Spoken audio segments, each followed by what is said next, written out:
కూడి వచ్చిన మీ అందరికీ, యూట్యూబ్లో దేవుని వాక్యాన్ని వీక్షిస్తున్న ప్రతి ఒక్కరికి ప్రభు అయిన యేసుక్రీస్తు నామంలో శుభములు తెలియజేస్తూ ఉన్నాను. ప్రియులారా, రోమా పత్రిక 16వ అధ్యాయము అసలైన సత్యము ధ్యానానికి ప్రేమతో మీ అందరినీ ఆహ్వానిస్తూ ఉన్నాను. ప్రియులారా, ఈ 16వ అధ్యాయాన్ని ధ్యానించే ముందు మీకు నేను కొన్ని విషయాలను జ్ఞాపకం చేయాలని నేను ఇక్కడ ఆశిస్తూ ఉన్నాను. ఈనాడు కొంతమంది విశ్వాసులను మనం చూస్తే, ఈ యొక్క విశ్వాసులు ఎత్తబడినప్పుడు, అనగా సంఘము ఎత్తబడినప్పుడు దేవుని సేవకుల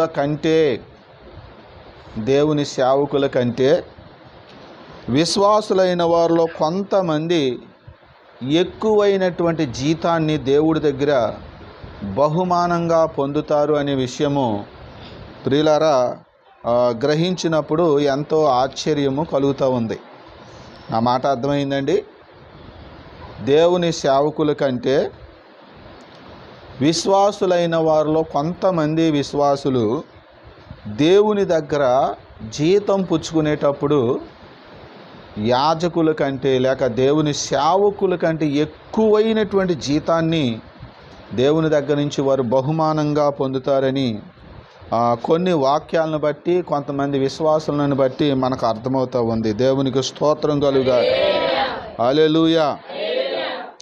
మీకు ఈ ఎక్కువైనటువంటి జీతం ఎలా పుచ్చుకుంటారు అనే విషయాన్ని కొన్ని మాటలు మీకు నేను తెలియచేస్తాను. ఉదాహరణగా కొన్ని విషయాలు జ్ఞాపకం చేస్తాను.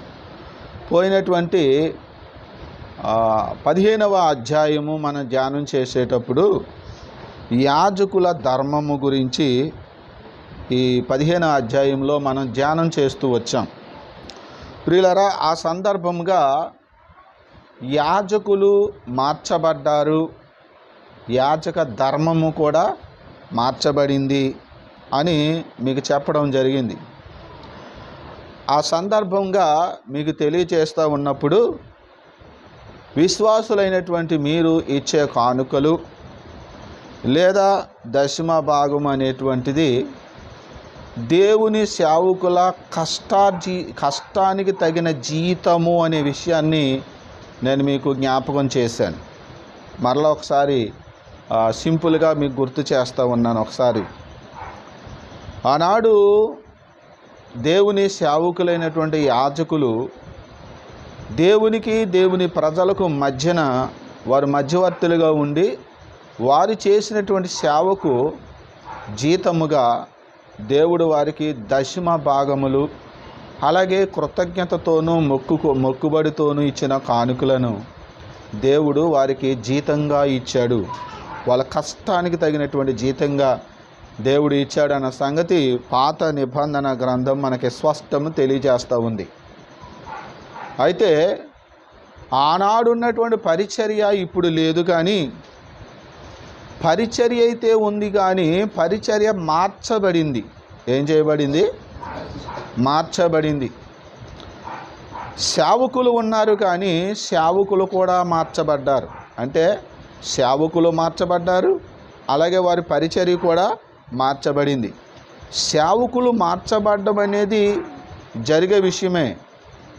అలాగే పరిచర్య కూడా మార్పులు చెందటం అనేది కూడా అది కాలక్రమేణా జరిగే విషయమే. కానీ వారి కష్టానికి తగినటువంటి జీతం ఉన్నదే అది ఎల్లవేళలా ఎప్పుడూ ఒకేలాగా ఉంటుందన్న సంగతి మనం గుర్తుంచుకోవాలి. దేవునికి స్తోత్రం కలుగాలి. కాబట్టి ఈనాడు ఉన్నటువంటి దేవుని సేవకులు, పాస్టర్లు, ఆనాడు ఉన్నటువంటి యాజకులకు మారుగా ఈనాడు దేవుడు అపోస్తులను కానివ్వండి, సంఘ కాపరులు కానివ్వండి, పాస్టర్లను కానివ్వండి, ఇలాగ దేవుని సేవకులను దేవుడు ఏర్పాటు చేసుకున్నాడు. వారు చేసే పరిచర్య ఏమిటో మీకు 15వ అధ్యాయంలో చెప్పాను. అదే పరిచర్య కాస్త మార్పుతోటి ఇప్పుడున్న సేవకులు కూడా చేస్తున్నారు. కాబట్టి మనమిచ్చేటువంటి కానుక, మనమిచ్చేటువంటి దశమ భాగము అనేది అది వారి కష్టార్జితం అనే సంగతి మీరు తెలుసుకోవలసిందిగా నేను ఇంతకు ముందే చెప్పాను. ప్రియులారా, మీరు ఆదివారమే కానివ్వండి, శుక్రవారమే కానివ్వండి, మరి ఏ వారమైనా మరి ఎప్పుడైనా సరే మీరు ఏదైనా ఒక కానుక ఇచ్చారు అంటే అది ఆ సేవకుడు మన కోసము ఎంతో ప్రయాసపడి కష్టపడి ప్రార్థన చేయటము, మనల్ని ఆరాధనలో నడిపించటము, మనకు వాక్యము బోధించటము, మన కష్టాలలో ఉన్నప్పుడు మనల్ని ఆదరించటము, ఇలాంటి పనులు చేసి వారు మన కొరకు కష్టపడుతున్నారు కాబట్టి మన వారికి కానుక ఇస్తూ ఉన్నాం. అది వారి కష్టార్జితము అనే సంగతి అందరూ గుర్తుపెట్టుకోవాలి.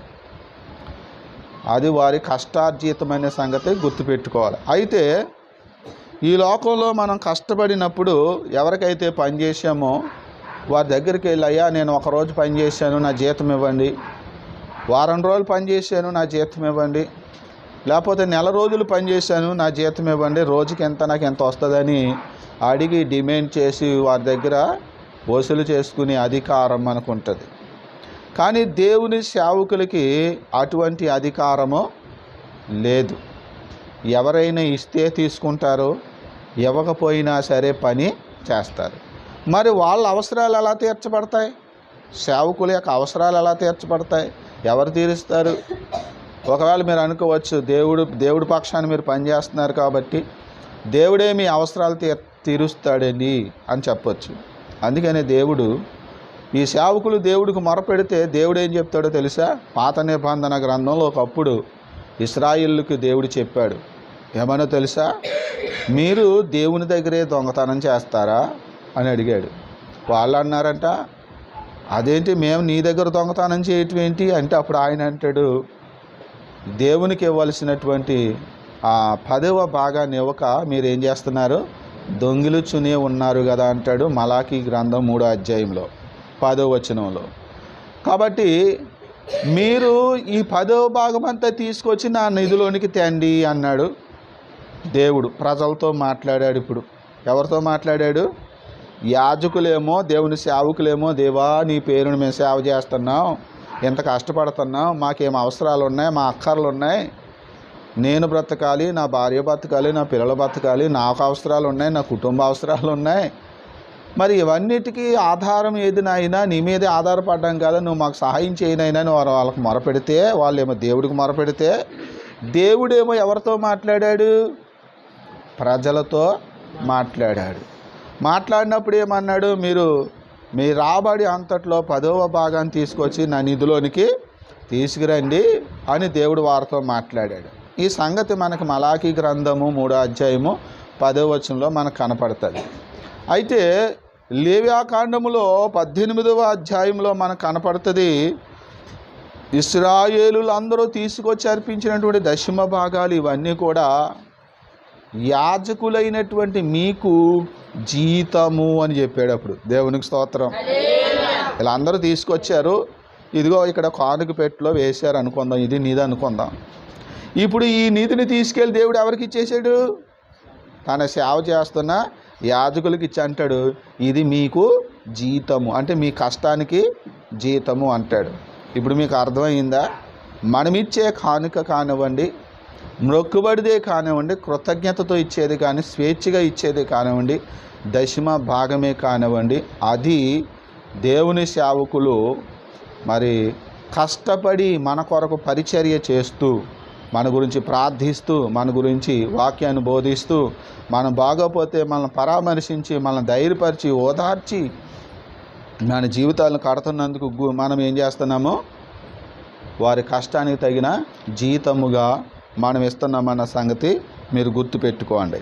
అయితే ప్రియులారా, ఇక్కడ నేను చెప్పాలనుకుంటున్నది ఏంటంటే, లోకములో క్రైస్తవ సమాజంలో ఇప్పుడు మనం చెప్పుకునే వాక్యము కూడా, ఈ మాటలు, ఈ సందేశము, ఈ యూట్యూబ్లో వచ్చే మన సందేశాలన్నీ కూడా క్రైస్తవులకే, దేవుని బిడ్డలైన వారికి, ముఖ్యంగా వాక్యాన్ని నమ్మేవారికి, మన మాటలను అంగీకరించే వారికి మాత్రమే ఈ మాటలు మనం చెప్తున్నామని మొదట మీరు గ్రహించండి.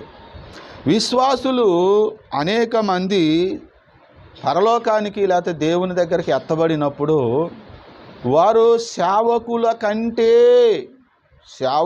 కంటే ఎక్కువైనటువంటి జీతాన్ని దేవుని దగ్గర బహుమానంగా పొందుకుంటారనే సంగతి అర్థమవుతుంది.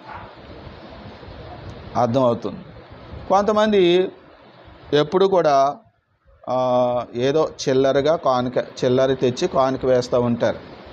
ఎన్ని సంవత్సరాలైనా వాళ్ళు విశ్వాసిగా ఉన్నా సరే వాళ్ళు అలాగే ఇస్తూ ఉంటారు. సరే, వాళ్ళు అలాగ ఉంటారు. మరికొంతమంది ఉంటారు కాస్త ధారాళంగా ఇస్తూ ఉంటారు. మరికొంతమంది నమ్మకంగా దశమ భాగాలు కూడా ఇస్తూ ఉంటారు. మీకు ఒక మాట చెప్తున్నాను. జాన్ వెస్లీ గారు మీలో చాలామందికి తెలుసు కదా, రాజమండ్రిలో దేవుని ఘనమైన సేవ చేస్తున్నారు ఆయన. ఆ జాన్ వెస్లీ గారు ఒక షార్ట్ మెసేజ్ అనుకుంటాను ఆయన చెప్పినప్పుడు నేను చూశాను. ఆయన ఏదో పరిచర్య చేస్తూ ఉన్నప్పుడు మరి ఏదో కడుతున్నారు అనుకుంటాను, ఏదో మరి కట్టడం, దానికి ఎస్టిమేషన్ వేశారట. దరిదాపుగా 40-50 లక్షలు ఎంత అవసరమట. 24 గంటల్లో ఒక 40 లక్షలు ఎంతో కట్టాలట, అక్కడ పోగు చేయాలట. అయితే ఈయన అన్నారంట, పని ప్రారంభించేయండి, నేను దేవునికి ప్రార్థన చేస్తాను అని విశ్వాసంతో చెప్పారట.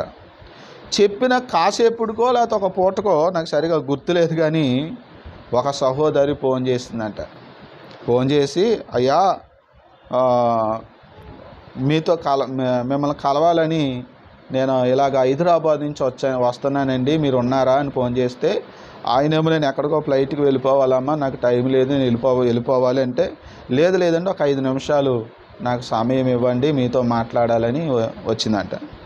సరే, వచ్చి అయ్యా నా గురించి నా కుటుంబం గురించి ప్రార్థన చేయండి అని చెప్పి ఒక కవర్ తీసుకొచ్చిందంట. ఆ కవర్లో ఒక చెక్కు పెట్టుకొచ్చిందంట. దేవునికి స్తోత్రం. ప్రార్థన చేసిన వెంటనే 5 నిమిషాలు కూడా లేకుండా ఆ సహోదరి వెళ్ళిపోయిందంట. ఆమె వెళ్ళిపోయిన తర్వాత ఈయన లోపలికి వెళ్ళి కూర్చొని ఆ సోదరి ఇచ్చిన కవర్ తీసి అసలు ఏమి ఇచ్చింది ఏంటి అని చెప్పి కవర్ ఓపెన్ చేసి చూస్తే ఆ కవర్లో ఉన్నటువంటి ఆ చెక్ మీద 40 లక్షలు ఉందంట. దేవునికి స్తోత్రం. హల్లెలూయా. ఎంత ఆశ్చర్యం. ప్రియులారా, విషయం ఏంటంటే దేవుడట ఆ సహోదరితో మాట్లాడాడట. ఆ హైదరాబాదులో ఏదో అపార్ట్మెంట్లో ఒక పార్టీ ఏదో ఆమెకి ఒక పోర్షన్ ఏదో ఉంటే అది అమ్మేసి ఆ డబ్బులు పట్టుకెళ్ళి నా దాసుడికి ఇయ్యి అని చెప్పి దేవుడు మాట్లాడాడట. మాట్లాడగానే ఆ సహోదరి వెంటనే విధేయురాలై అమ్మేసి ఆ డబ్బులు పట్టుకొచ్చి చెక్ రూపంలో తీసుకొచ్చి సేవకుడి చేతుల్లో పెట్టేసింది. దేవునికి స్తోత్రం. ఇటువంటి విశ్వాసులు ఉన్నారు. ఇటువంటి విశ్వాసులు ఉన్నారు. మరి వీళ్ళందరూ రేపొద్దున దేవుని సన్నిధికి వెళ్ళినప్పుడు, పరలోకానికి వెళ్ళినప్పుడు దేవుని సేవకుల కంటే ఎక్కువైనటువంటి బహుమానము పొందుకుంటారు. బైబిల్ అదే చెప్తోంది. చాలా. ఎందుకంటే ఈ మాటలు ఎందుకు చెప్తున్నానంటే, ఇప్పుడు మనం 16వ అధ్యాయాన్ని ధ్యానం చేస్తున్నాం కదా, ఆ అధ్యాయానికి అనుకూలమైనటువంటి మాటలను నేను మీకు ఇప్పుడు తెలియజేస్తూ ఉన్నానన్నమాట. మొన్నోసారి చెన్నారావు గారు దశమ భాగం అని పట్టుకొచ్చారు ఆయన. నేను ఎప్పుడు కూడా దశమ భాగం ఇవ్వండి అని ఈ మధ్యకాలంలో ఒక 4-5 సంవత్సరాల నుంచి ఎప్పుడైనా చెప్పానా? ఇప్పుడు కూడా ఇవ్వండి అని చెప్పట్లేదు, ఇవ్వద్దని కూడా చెప్పట్లేదు. కానీ విషయం మీకు తెలియజేస్తున్నాను. ఏ రోజును కూడా నేను చెప్పలేదు, కానీ మొన్న ఒక రోజున ఆయన వచ్చి డబ్బులు ఇస్తా ఉంటే ఏంటండి అని అడిగాను. ఏంటంటే అదండి, ఇది దశమ భాగం అని ఆయన తెచ్చిచ్చారు. దేవునికి స్తోత్రం. నేను చాలా ఆశ్చర్యపోయాను. మేము మామూలుగా ఇస్తానంటే ఏవి తీసుకోను. నేను ఎవరేమి ఇస్తానో ఏంటి అని అడుగుతూ ఉంటాను. మీకు తెలుసు కదా, ఎవరైనా ఇస్తే ఏంటి ఈ కానుక ఏంటి అని అడుగుతా. అది కానుక లేకపోతే దశమ భాగమా లేదా మొక్కుకున్నదా కృతజ్ఞత అర్పణ ఏంటి అని అడుగుతా. కాబట్టి ఆ రోజు అలాగ అడిగితే ఆయన అలా సమాధానం చెప్పడం నాకు చాలా ఆశ్చర్యం వేసింది. నేను మొన్న నేను ఒక కూటానికి వెళ్ళాం. అక్కడ ఆ పాస్టర్ గారు చెప్తున్నారు. అక్కడ ఏంటంటే ఆ రోజు ఆ కూటం పెట్టించినటువంటి ఆ సహోదరి వాళ్ళ ఇంట్లో ఎల్ఐసి ఏంటది ఎల్ఐసియా ఓకే ఎల్ఐసియో ఏదో మొత్తానికి 10 లక్షలు వచ్చినాయి అంట. వస్తే వెంటనే ఆ 10 లక్షలు 1,00,000 రూపాయలు తీసి ఏం చేశారు? దశమ భాగం సేవకుడికి ఇచ్చారట. ప్రియులరా, చాలా ఆశ్చర్యం కదా. 10 లక్షల్లో 1,00,000 తీసేస్తే ఇంకెంత ఉంటాయి? 9 అంటే ఎంత లాసు? 1,00,000 రూపాయలు ఎప్పటికి పోగు చేయాలి మరి? 10 ఒట్టరంగా చేయాలంటే అనుకొని ఎవడెత్తాడో ఇస్తే 10,000 ఇవ్వచ్చులే, లేకపోతే ఒక 5,000 ఇవ్వచ్చులే అని అనుకుని ఎంతో కొంత ఇచ్చాంలే అనుకునే వాళ్ళు ఉంటారు. కానీ ఈ విశ్వాసి చూడండి, అలా 10 లక్షలను ఒట్టరంగా ఉంచాలి, అది బీరువాలో ఉంచాలి, లేకపోతే బ్యాంకులో ఉంచాలి అని అనుకోకుండా 10లో దశమ భాగం కింద 1,00,000 రూపాయలు ఆ సేవకుడికి ఇచ్చిందంట. ఆనందుని విన్నావు కదా. ప్రియులరా, ఇలాంటి విశ్వాసులు ఎంతమంది ఈ లోకంలో చాలామంది ఉన్నారు, అలా ఇచ్చేవాళ్ళు ఉన్నారు. అలాగే లోకంలో మరి క్రైస్తవ సమాజంలో ఇచ్చే కొంతమంది భక్తులు ఉన్నారు. ఇలాంటి వాళ్ళందరూ ఎలాంటి ప్రతిఫలాన్ని పొందుతారో మనం అర్థం చేసుకోవాలి. నేను ఎప్పుడో ఎవరో ఓ సేవకుడు చెప్తే విన్న మాట పెద్దగా నాకు గుర్తు లేదు, కానీ నేను ఒక విషయం మీకు గుర్తు చేస్తాను. ఒకవేళ మీరు ఎప్పుడైనా వినుంటే మీకు అర్థమవుతుంది. ఒక సేవకుడు ప్రపంచంలో లక్షలాది మంది ప్రజల మధ్యన సేవ చేశారట, అనేక ఆత్మలను రక్షించారట. అయితే ఆయన ఒక దినాన చనిపోయి పరలోకానికి వెళ్ళారట. వెళ్ళినప్పుడు అక్కడ యేసు ప్రభు వారు ఆయన్ని రిసీవ్ చేసుకున్నారు. ఆ పరలోకంలో వాళ్ళు నడుచుకుంటూ వెళ్తుంటే అక్కడ అనేకమైనటువంటి నివాసాలు, కట్టబడినటువంటి నివాసాలు తగతగ మహిమ కాంతితో నింపబడి ప్రకాశిస్తూ ఉన్నాయట. అందులో ఒక ఇల్లు మరింత ప్రకాశవంతంగా ఉందంట. ఆ ఇల్లు చూసి అనుకున్నాడంట, ప్రభువా ఈ ఇల్లు నాదేనా, నా కోసమేనా నువ్వు నిర్మించావు అని అడిగితే ఆయన అన్నాడంట, లేదు అది నీ కోసం కాదు. దేవునికి స్తోత్రం. అదేంటి ప్రభువా, నేను భూలోకంలో ఇంత కష్టపడి, ఎంత ప్రయాసపడి, రాత్రనక పగలనక దేవుని వాక్యాన్ని బోధించి అనేక ఆత్మలు నీ తట్టు త్రిప్పాను, ఎంతోమంది నా పరిచర్యలో బాగుపడ్డారు, ఎంతోమంది రక్షించబడ్డారు, ఎన్నో కుటుంబాలు కట్టబడ్డాయి. మరి అటువంటి నాకు కాకపోతే ఈ మహిమ కలిగినటువంటి ఎంత ప్రకాశవంతమైన ఈ నివాసము ఎవరి కోసం నువ్వు కట్టావు? నాకంటే గొప్ప సేవ చేసిన వాళ్ళు ఎవరంటే అప్పుడు ప్రభు అంటున్నాడంట, ఇదిగో నీ సంఘంలోనే, నీ పరిచర్యలోనే ఒక ముసలావిడ ఉంది అని ఆ ముసలావిడిని చూపించాడంట. ఈమెను చూసావా అంటే, ఆమె నాకెందుకు తెలియదు ప్రభువా, ఆ మంచి ప్రార్థనాపరురాలు. అవునవును, నిజంగా ప్రార్థనాపరురాలు. ఆమె ఏం చేస్తూ ఉన్నదో తెలుసా? నువ్వు ప్రార్థనకి వెళ్ళినప్పుడు, సభలకు వెళ్ళినప్పుడు, కోటాలకు వెళ్ళినప్పుడు, ప్రభువా మా సేవకుడు సభలకు వెళ్ళారు, కోటాలకు వెళ్ళారు, ఆయన క్షేమంగా తీసుకురానైనా, ఆయన ప్రయాణంలో తోడుండి ఆయన కాపాడునైనా, ఆయన నిలబడి మాట్లాడుతున్నప్పుడు అక్కడ ఉన్న ప్రజలందరితో మాట్లాడు తండ్రి, ఆ ప్రజలందరినీ బాగు చేయనైనా నీ సేవకును వాడుకో తండ్రి అని చెప్పి నీ కోసం కన్నీటితో ప్రార్థన చేస్తూ ఉండేది ఈ సోదరి నువ్వు వచ్చేంత వరకు. ఆమె గురించో ఎవరి గురించో ఆయన చెప్తే నేను విన్నాను.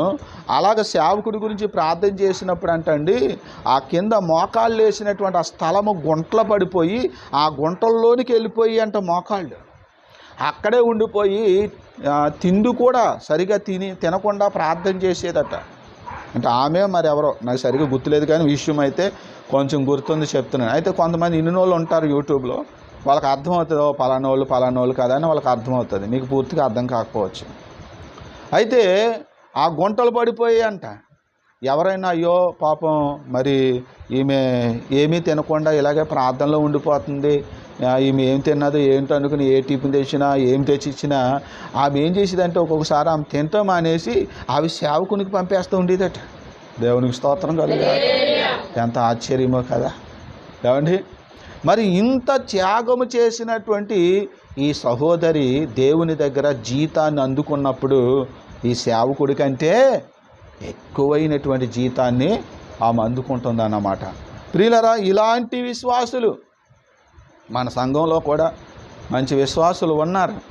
ప్రియులరా, సేవకులను ప్రేమించేవాళ్ళు, గౌరవించేవాళ్ళు, అలాగే ఆతిథ్యం ఇచ్చేవారు, వారికి ఉన్నంతలోనే దేవునికి లేక సేవకునికి కానుక ఇచ్చేవాళ్ళు ఎంతోమంది మరి ఉంటూ ఉన్నారు. కాబట్టి వీళ్ళందరూ కూడా దేవుని సన్నిధిలో ఎక్కువైన బహుమానాన్ని పొందుకుంటారు. ఒక వచనం చూడండి, మార్కు సువార్త 10వ అధ్యాయము 30వ వచనం. మార్కు సువార్త 10వ అధ్యాయము 30వ వచనం. ఇప్పుడు ఇహమందు హింసలతో పాటు నూరంతలుగా ఎండ్లను, అన్నదమ్ములను, అక్కా చెల్లెండ్రను, తల్లులను, పిల్లలను, భూములను రాబోవు లోకమందు నిత్య జీవమును పొందునని మీతో నిశ్చయముగా చెప్పుచున్నాను. దేవునికి స్తోత్రం. విశ్వాసుల్లో ఎవరైనా ఒకవేళ పరలోకం కాని చేరుకుంటే, నా మాటలు అర్థమవుతున్నాయా? నరకానికి వెళ్తే కాదండి. అదేంటండి విశ్వాసులు ఏంటండి నరకానికి వెళ్తాం ఏంటండి అనుకుంటారా? విశ్వాసులు అందరూ పరలోకానికి వెళ్ళరు. అలాగని పాస్టర్లు అందరూ కూడా పరలోకము వెళ్ళరు. కానీ ఎవరైనా విశ్వాసులైనా పాస్టర్లైనా ఎవరైనా సరే ఒకవేళ పరలోకం కాని వెళ్తే, పరలోకానికి వెళ్ళిన తర్వాత మనం ఏదైతే మనము ఖర్చు పెట్టామో, లేక ఏదైతే మనము కోల్పోయామో, లేక ఏదైతే దేవుని పేరట మనం ఇచ్చామో దాని అంతటికి 100 రెట్లు పొందుకుంటామంట. అయితే ఇప్పుడు మాత్రం ఈ ఇహమందు హింసలు కూడా ఉంటాయి అని చెప్పాడు ఆయన. ఏముంటాయంట? ఇప్పుడు ప్రస్తుతం ఈ లోకంలో క్రైస్తవులకి ఏముంటాయి చెప్పండి? హింసలు ఉంటాయి. అదేంటండి హింసలు అంటున్నారంటే, అవును హింసలు ఉంటాయి. కొంతమంది అసూయపరులు ఉంటారు. ఆ అసూయపరుల వలన మనకి హింస కలుగుతుంది. కొంతమంది మతోన్మాదులు ఉంటారు. అలాంటి వారి వల్ల మనకి హింసలు కలుగుతాయి. కనుక కష్టాలు రావు, బాధలు రావు, హింసలు రావు అని దేవుని వాక్యం చెప్పలేదు, యేసుప్రభు చెప్పలేదు. వస్తాయి, కానీ మీరు పరలోకానికి కానీ వెళితే నిత్య జీవంతో పాటు మీకు 100 రెట్లు వస్తాయి. దేవునికి స్తోత్రం. హల్లెలూయా. అక్కడ ఒక మాట ఉంది, ఏంటంటే అన్నదమ్ములైన 100 ఎండ్లను పొందుతారన్నాడు. అన్నదమ్ములైనను, అక్కా చెల్లెండ్రను, తల్లులైన అన్నాడు కదా. అంటే తల్లులు లాంటి వాళ్ళు, తండ్రి లాంటి వాళ్ళు, పిల్లలు లాంటి వాళ్ళు, తోడబుట్టు లాంటి వాళ్ళు మనకు అనేక మంది ఉంటారని దాని అర్థం. దేవునికి స్తోత్రం. అర్థమైందండి? అందరూ మన పిల్లలు, నిజంగా మనకు పుట్టిన పిల్లలు కాదు వాళ్ళందరూ మన తల్లిదండ్రులు కాదు. తల్లి లాంటి తల్లులు, తండ్రి లాంటి తండ్రులు, అన్నదమ్ములు లాంటి అన్నదమ్ములు మనకు అనేక మందిని దేవుడు ఇస్తాడని దాని అర్థం. అందుకని తిమోతికి రాసిన పత్రికలో 5వ అధ్యాయంలో ఒక మాట చెప్తాడు చూడండి. దేవుని యొక్క సన్నిధిలో ఎప్పుడు కూడా మనం ఈ విధంగా అర్థం చేసుకోవాలి. 5వ అధ్యాయం 1వ వచనం చూడండి. వృద్ధుని గద్దింపక తండ్రిగా భావించి. ఇప్పుడు ఆయన నీకేమి, అతను నీ కులస్తుడు కానవసరం లేదు, అతను నీ బంధువే కానవసరం లేదు. కానీ ఒక వృద్ధుడు ఉన్నాడు అనుకోండి, అతను నువ్వు ఎలా భావించుకోవాలి? తండ్రిగా భావించుకోవాలి. దేవునికి స్తోత్రం. అలాంటి వాళ్ళు ఒక 100 మంది ఉన్నారనుకోండి, అప్పుడు మనకేదో 100 మంది తండ్రులు ఉన్నట్టే లెక్క. అదన్నమాట మన సంఖ్య. అలా లెక్కెట్టుకోవాలి. చూడండి అక్కడ ఏమన్నాడు, అక్కడ భార్య అనే మాట ఉండదు. జాగ్రత్త ఉంచుకోండి. ఎందుకంటే ఈ మాటలను తప్పు పట్టే వాళ్ళు ఉంటారు.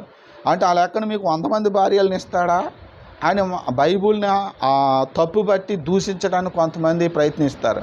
అందుకనే దేవుడు అక్కడ భార్య అనే మాట లేదు, తండ్రి అని ఉన్నది, తల్లి అని ఉంది, తల్లిదండ్రులు అనే మాట ఉంది, అక్క చెల్లెండ్రులు, పిల్లలు అనే మాట ఉంది, కానీ భార్య అనే మాట లేదు. దేవుడు ఎంత జ్ఞానవంతుడో చూడండి. దేవునికి స్తోత్రం.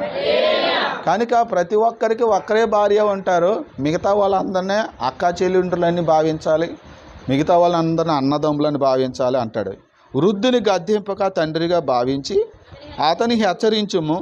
చూసారు, అన్నదమ్ములని, యవనులను, తల్లులను, వృద్ధ స్త్రీలను, అక్క చెల్లెండ్రని పూర్ణ పవిత్రతో యవన స్త్రీలను హెచ్చరించుము. అది మనం అందరం అలా భావించాలి. ఈ లెక్కన ఇలాంటి వాళ్ళని దేవుడు మనకి ఎంతమందిని ఇస్తాడంట? నువ్వు ఒక్కళ్ళనే కోల్పోయావు, కానీ దేవుడు 1కి 100 మంది తల్లిదండ్రులను కానివ్వండి, లేకపోతే పిల్లలను కానివ్వండి, అన్నదమ్ములను కాని దేవుడు ఇస్తాడు. అలాగే మన కోల్పోయిన దానికి కూడా పరలోకంలో లెక్కగట్టి ప్రియారా మనకి జీతాన్ని దేవుడు ఇస్తాడు.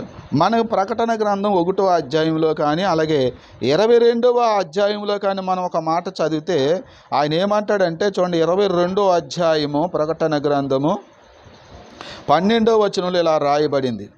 ఇదిగో త్వరగా వచ్చుచున్నాను, వాని క్రియల చొప్పున ప్రతివానికి ఇచ్చుటకు నేను సిద్ధపరిచిన జీతము నా యొద్ద ఉన్నది. చూసారా, ప్రతివానికి ఇచ్చుటకు, వాని క్రియల చొప్పున ప్రతివానికి ఇచ్చుటకు తగిన జీతము నా దగ్గర ఉంది అన్నాడు. కాబట్టి మనలో ప్రతి ఒక్కరు పరలోకం ఎవరైతే వెళ్తారో ఆ పరలోకం వెళ్ళిన వారిలో అనేక మంది యేసయ్య దగ్గర లేక దేవుని దగ్గర జీతాన్ని పొందుకున్నప్పుడు దేవుని సేవకుల కంటే ఎక్కువైన జీతాన్ని, ఎక్కువైన బహుమానాలను పొందుకునే విశ్వాసులు కూడా ఉంటారు. ఎందుకంటే అంత త్యాగము, అంత మంచితనము, దేవుని పట్ల అంత విధేయత, వాక్యానికి అంతగా లోబడేటువంటి వాళ్ళు, సత్యాన్ని నమ్మేవాళ్ళు అనేక మంది ఉన్నారు. కాబట్టి ప్రియులారా, ఈ మాటలు చెప్పడానికి గల కారణం ఏంటంటే రోమీయులకు రాసిన పత్రిక 16వ అధ్యాయము ఈరోజు మనం ధ్యానించవలసిన అధ్యాయం అది. అందులో చూడండి, మొదటి వచనాన్ని, కెంక్రేయలో ఉన్న సంఘ పరిచారకురాలగు ఫీబే అను మన సహోదరిని పరిశుద్ధులకు తగినట్టుగా ప్రభునందు చేర్చుకొని ఆమెకు మీ వలన కావలసినది ఏమైనా ఉన్న ఎడల సహాయము చేయవలనని ఆమెను గూర్చి మీకు సిఫారసు చేయుచున్నాను. ఆమె అనేకులకును నాకును సహాయకురాలై ఉండేను. జాగ్రత్త, ఈ మాటలు మనం పరిశీలిస్తే ఫీబే అనే ఒక సహోదరి గురించి మాట్లాడుతున్నాడు. ఈ ఫీబే అనే సహోదరిని, ఈ స్త్రీమూర్తిని మీరు ఎలా గౌరవించాలి, ఎలాగ ఆమెను ఆదరించాలి, ఆమెను మీరు ఏ విధంగా చేర్చుకోవాలంటే పరిశుద్ధులకు తగినట్టుగా ఆమెను చేర్చుకోండి అని అంటున్నాడు. పరిశుద్ధులు అనే మాట ఎవరి గురించి చెప్తున్నాడు పౌలు గారు అని అంటే, సంఘము పరిశుద్ధులే. కానీ ఎక్కువగా వాక్యంలో మనకు వినబడేది పరిశుద్ధులనే మాట ప్రవక్తలకు, అపోస్తుల గురించి వాడబడతా ఉంది. ప్రవక్తలు, అపోస్తులు అని అంటే దేవుని సేవకులు అన్నమాట పరిశుద్ధులు. మీరు ఈ యొక్క ఫీబేను మీరు ఎలా చేర్చుకోవాలి అని అంటే అపోస్తులను లేక ప్రవక్తలను చేర్చుకున్నట్టుగా చేర్చుకోవాలి అంటున్నాడు అన్నమాట. దానికి అర్థం అది. చూడండి, 3వ అధ్యాయం, ఎఫెసీయులకు రాసిన పత్రిక 3వ అధ్యాయము 5వ వచనం. 5వ వచనం చూడండి, ఈ మర్మం ఇప్పుడు ఆత్మ మూలముగా దేవుని పరిశుద్ధులకు అపోస్తులకును ప్రవక్తలకును బయలుపరచబడి ఉన్నట్టుగా. చూడండి, ఇక్కడ ఏమంటున్నాడు ఆయన? పరిశుద్ధులకు అపోస్తులకును అంటున్నాడు. అంటే అపోస్తులకు ఏం పేరు అన్నమాట? పరిశుద్ధులు అనే పేరు అన్నమాట. ప్రియులరా, ఇప్పుడు ఫీబే అనేటువంటి సహోదరి ఎవరి యొక్క లెక్కలో చేర్చబడిందంటే అపోస్తుల లెక్కలో చేర్చబడింది. ఈనాడు దేవుని సేవ మరి ఇంత దూరము వ్యాపించి ఎక్కడో ఇశ్రాయేలు దేశంలో స్థాపించబడినటువంటి దేవుని రాజ్యము, ఈ సువార్త ఈనాడు మన దాకా వచ్చింది. మనమందరము కూడా రక్షించబడ్డాం. ఇన్ని వేల మంది, కోట్ల మంది, లక్షల మంది ప్రభుని నమ్ముకుని దేవుని రాజ్యంలో చేర్చబడ్డారు. ఇంతమంది జీవితాలు మార్చబడ్డాయి, బాగుపడ్డాయి అంటే దానికి కారణం ఎంతోమంది స్త్రీలు మరి త్యాగము అని చెప్పాలి. హల్లెలూయా. దేవుని సేవలో స్త్రీల పాత్ర ఎంతో గొప్పది. దేవుని సేవలో స్త్రీల పాత్ర ఎంతో గొప్పది. ఇక్కడ ఫీబే అనేటువంటి సహోదరి యొక్క పాత్ర ఎంత గొప్పది చూడండి.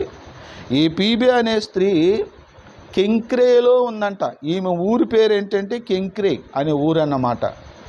ఈ కెంక్రేలో దేవునికి ఒక ప్రార్థనా మందిరము లేదా ఒక సమాజ మందిరం దేవుని పేరట ఉన్నట్టుగా మనకు వాక్యంలో తెలుస్తుంది. అపోస్తుల కార్యాలు 18వ అధ్యాయము 18వ వచనంలో ఒకసారి మనం చదివితే అక్కడ ఒక విషయం మనకు కనపడుతుంది. చూడండి, పౌలు ఇంకను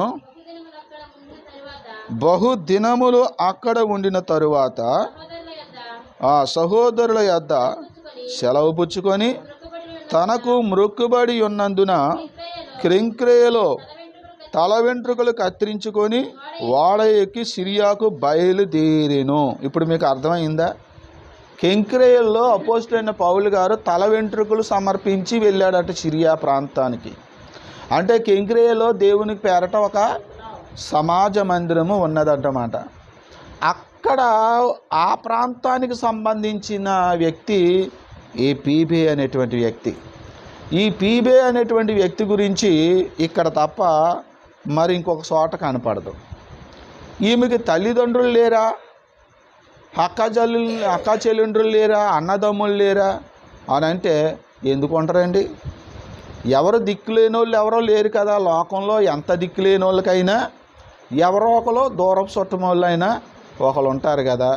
మరి ఈ యొక్క పీబే అనే సహోదరి అపోస్తుడైనటువంటి పౌలు గారి యొక్క పరిచర్యలో ఓ మంచి సహకారురాలుగా ఎలా మార్చబడింది ఆలోచన చేయండి. ప్రియులారా, మీకు ఒక విషయాన్ని ఇక్కడ గుర్తు చేస్తున్నాను.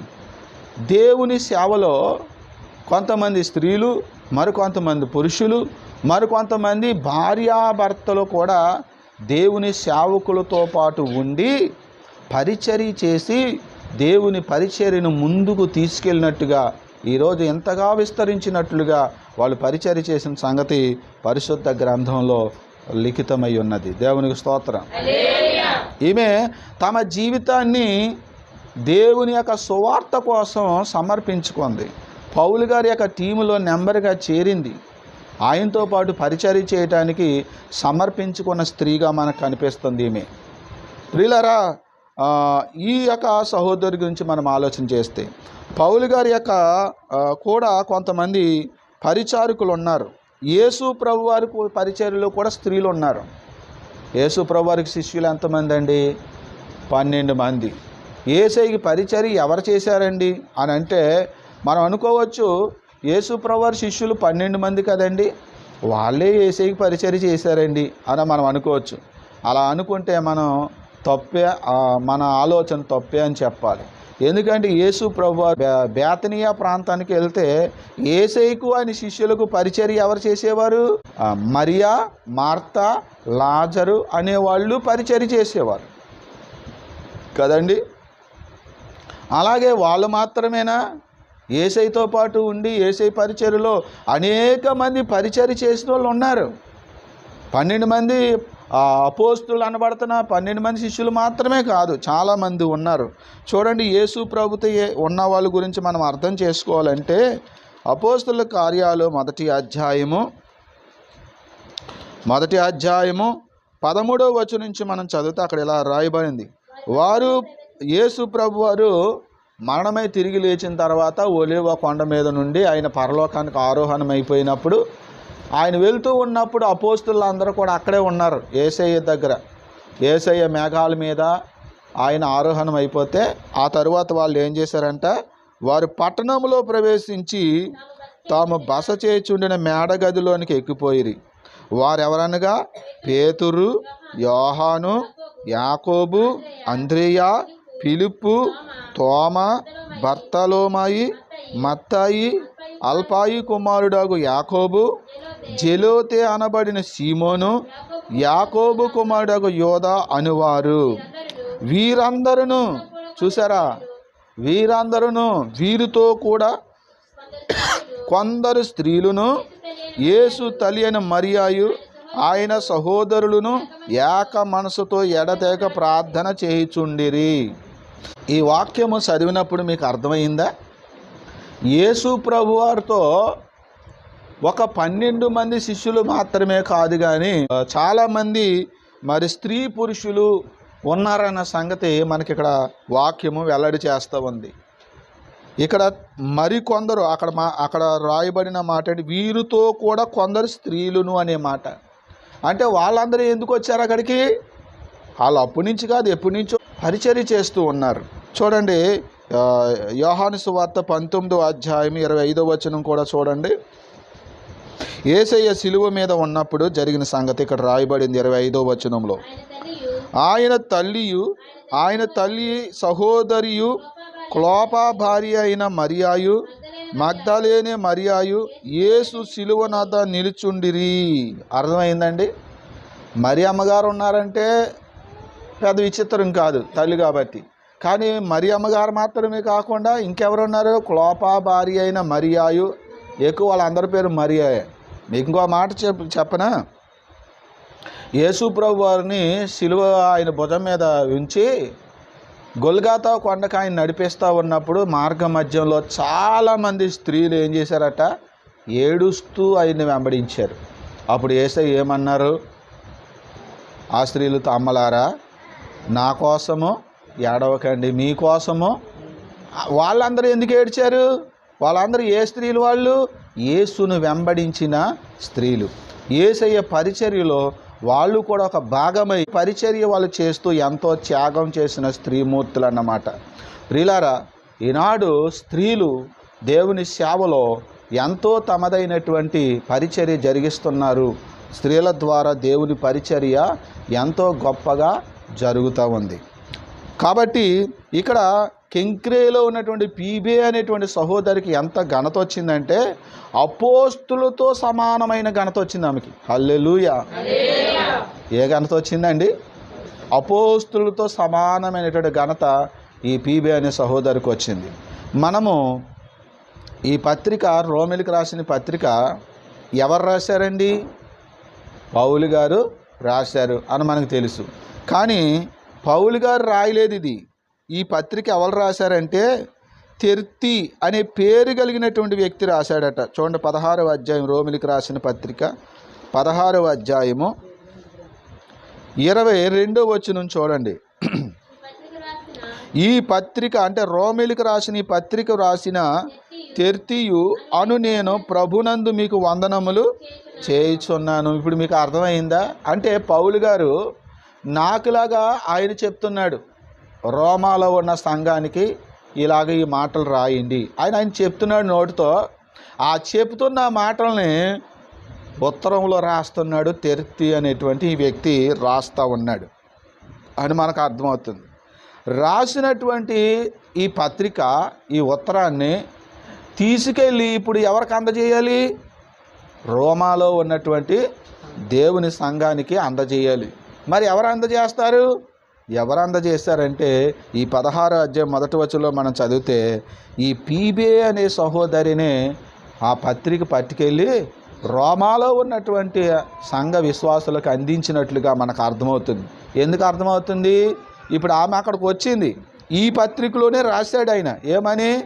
కెంక్రేలో ఉన్న పీబే అనే మన సహోదరిని పరిశుద్ధులకు తగినట్టుగా ప్రభునందు చేర్చుకోండి అనే మాట ఈ పత్రికలోనే రాశాడు. కాబట్టి ఈ పత్రిక మోసుకెళ్ళింది స్త్రీ ఎవరంటే ఇదిగో ఈ పీబే అనేటువంటి ఈ సహోదరు. అంటే దేవుని సంఘములో, దేవుని యొక్క సంఘములో అపోస్తుల దగ్గర నమ్మకమైనటువంటి పరిచారం చేసేవాళ్ళు అనేక మంది ఉన్నారని మనకు అర్థమవుతుంది. అవును ప్రియులారా, ఈనాడు దేవుని సేవ విస్తరించడానికి కారణం కొంతమంది స్త్రీలు చేసినటువంటి పరిచర్య. దేవునికి స్తోత్రం. మీకు ఇందాక యేసయ్య దగ్గర పరిచారకులు ఉన్నారని చెప్పానా? అపోస్తుల దగ్గర కూడా ఎవరున్నారో తెలుసా? పరిచారకులు ఉన్నారు. ఎవరున్నారండి? దేవుని సేవకులు పరిచర్య చేయించుకోకూడదండి అని మాట్లాడతారు.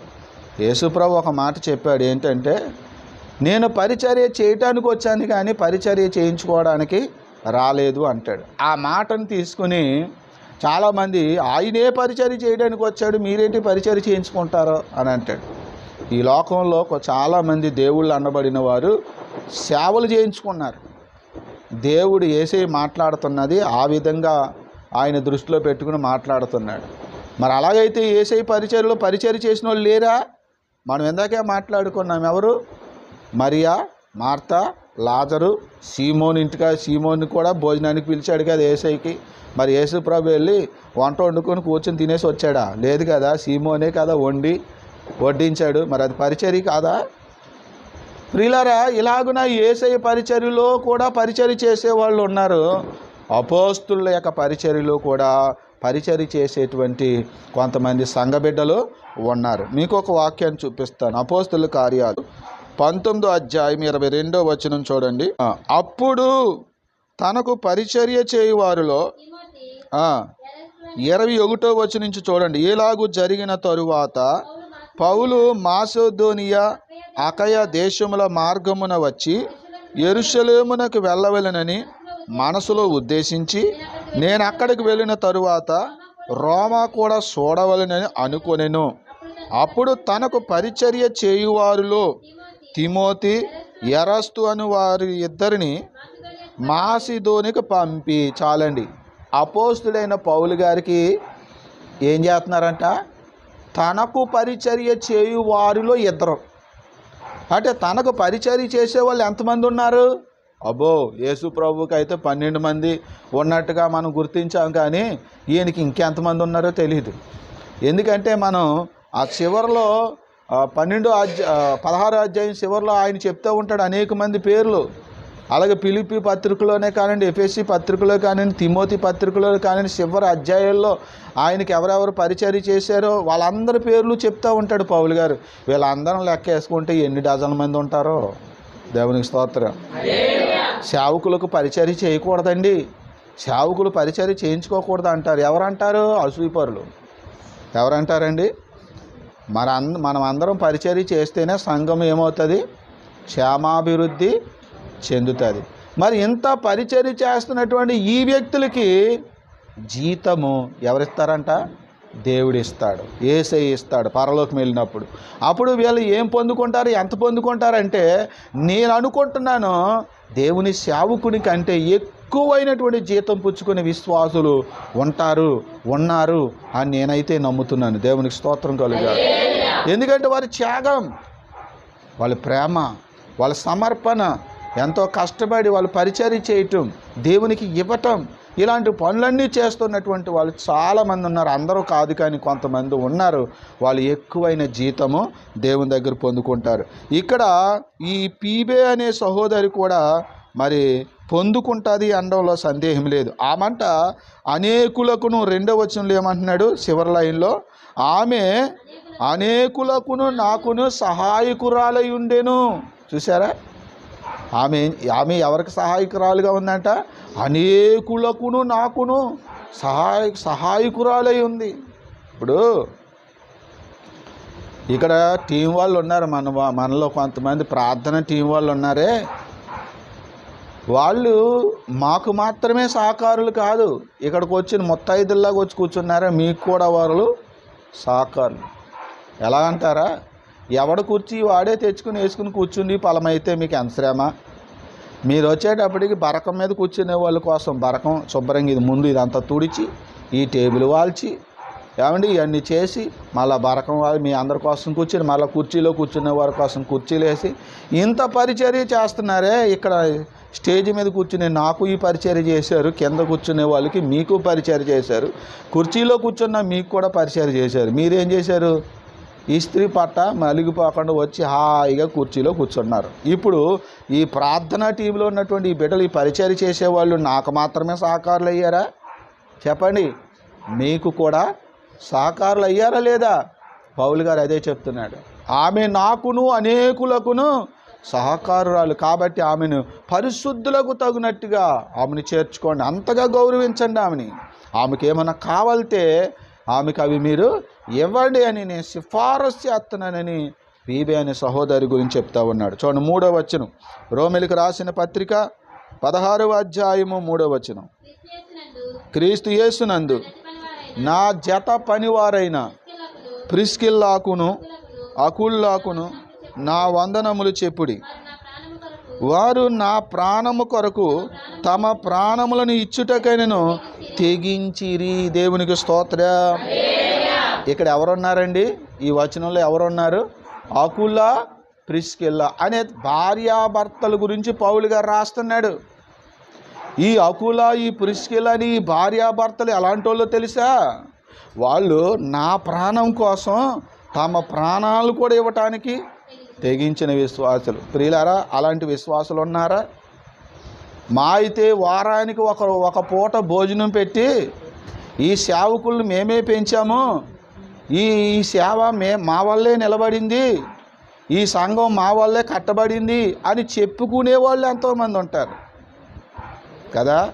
ఏది వారంలో ఒక పూట భోజనం పెట్టి మా అయితే, ఆ తరువాత బుద్ధి పాడైపోతే ఇంక అది కూడా లేదు. కొన్నాళ్ళు ఆతిథ్యం ఇచ్చి ఆ తర్వాత ఇంక వీళ్ళు ఇలా బతికిపోతున్నారు మన వల్ల అనుకునే దుర్బుద్ధి కానీ వాళ్ళలో వచ్చింది అనుకోండి. సహజంగా కొంతమందికి వస్తుంది.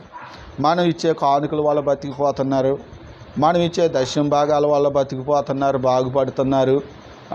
మనం పెట్టే భోజనం వల్ల వీళ్ళు బతికిపోతున్నారు, వీళ్ళకి అంత కష్టం లేదు.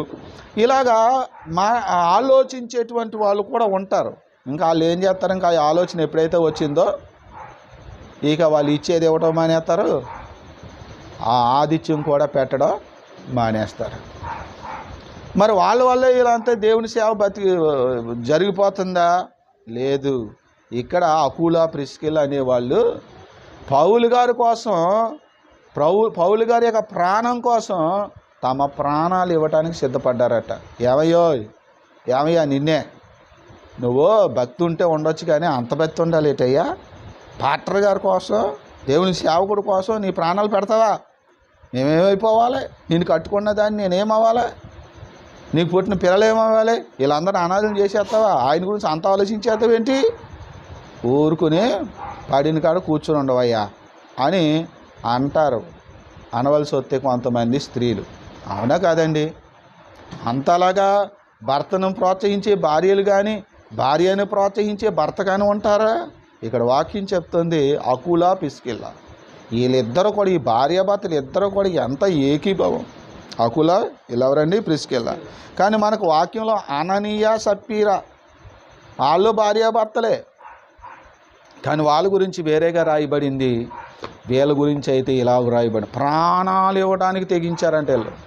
ఈ అకుల ప్రిస్కిల గురించి మనం ఒకసారి ఆలోచన చేస్తే అండి, అపోస్తుల కార్యాలు 18వ అధ్యాయంలో వీళ్ళు మనకు కనిపిస్తారు. పౌలు గారు దేవుని సువార్త పరిచర్య చేస్తూ ఈయన ఆ ప్రాంతానికి వచ్చాడట. వచ్చినప్పుడు ఏథెన్సు కొరింథీ అనే ప్రాంతానికి వచ్చాడట. వచ్చినప్పుడు అక్కడ ఈ అకుల ప్రిస్కిల అనేవాడిని కనుగొన్నాడట. మొదటి వచనం చూడండి, 18వ అధ్యాయము మొదటి వచనం. అటు తరువాత పౌలు ఏథెన్సు నుండి బయలుదేరి కొరింథునకు వచ్చి పొంతు వంశీయుడైన అకుల అను ఒక యూదుని, అతని భార్యను ప్రిస్కిలను కనుగొని వారి వద్దకు వెళ్ళెను. యూదులందరూ రోమా విడిచి వెళ్ళిపోవాలనని క్లౌదియా చక్రవర్తి ఆజ్ఞాపించినందున వారు ఇటలీ నుండి కొత్తగా వచ్చిన వారు. దేవునికి స్తోత్రం.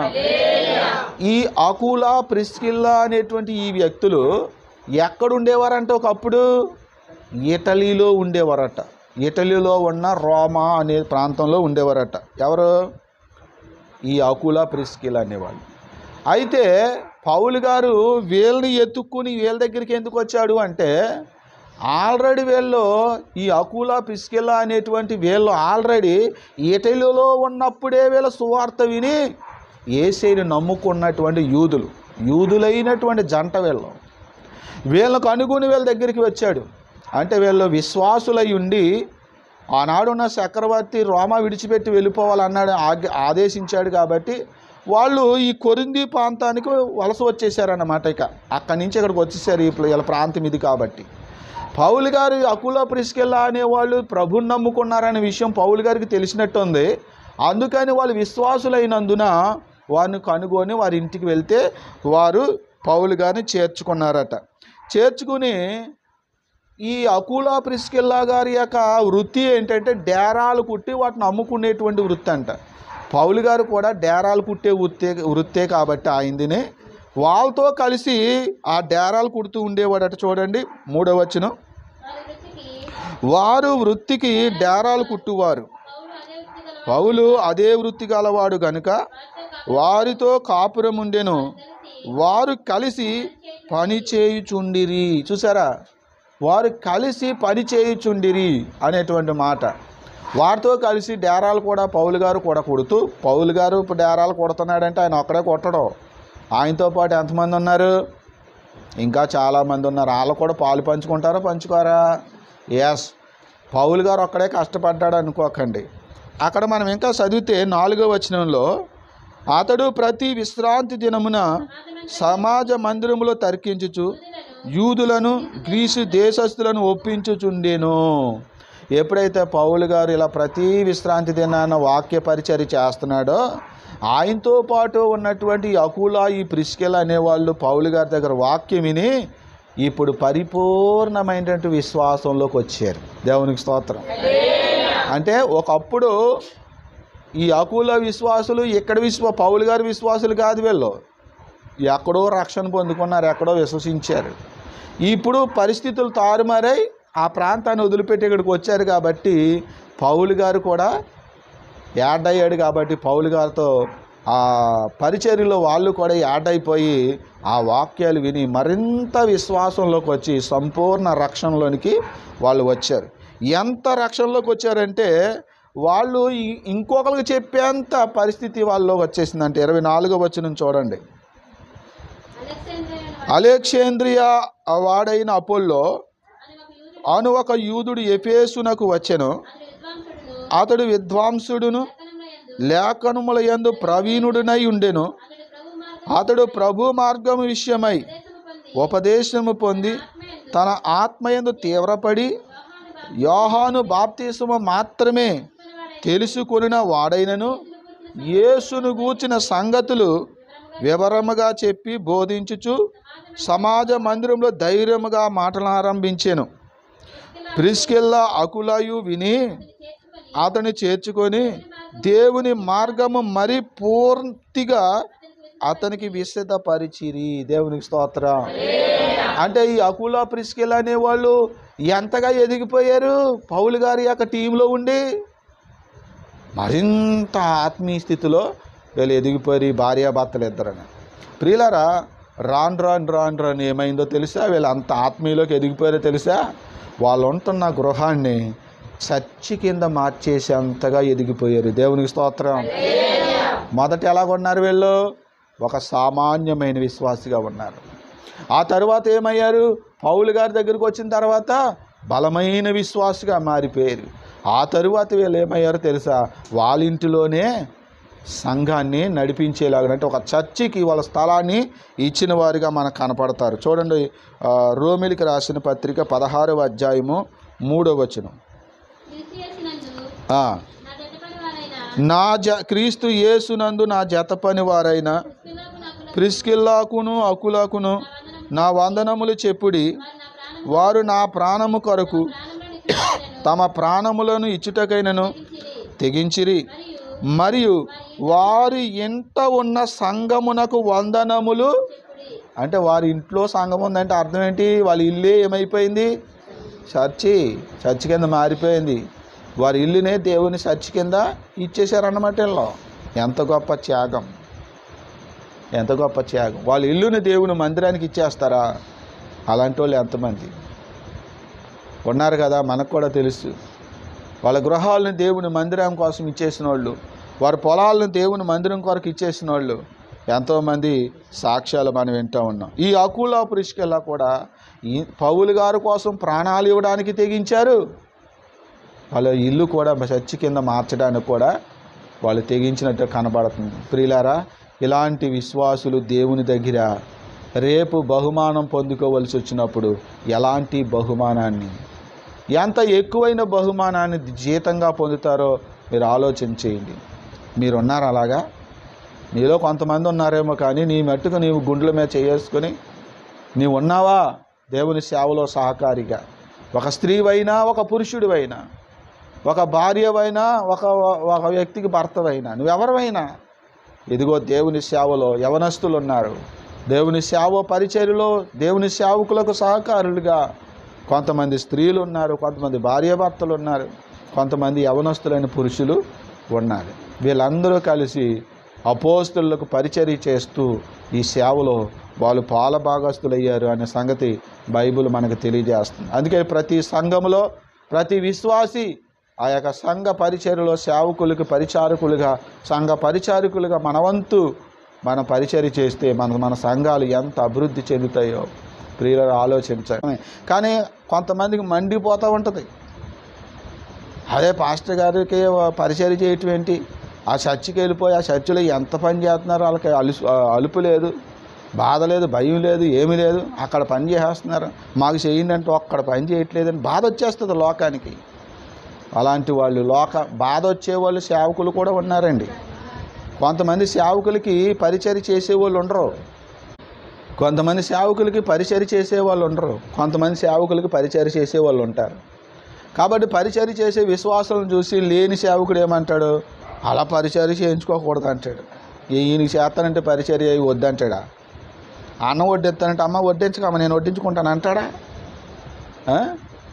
తిన్న ప్లేటు అయ్యో తీస్తంటే అమ్మ మీరు తీకండి అమ్మ నా ప్లేట్ నేనే కడుక్కుంటాను అంటాడు ఏ పాస్టర్ అని అంటాడా? మరి ఏంటండి ఈ మాటలు ఏంటి చెప్పండి?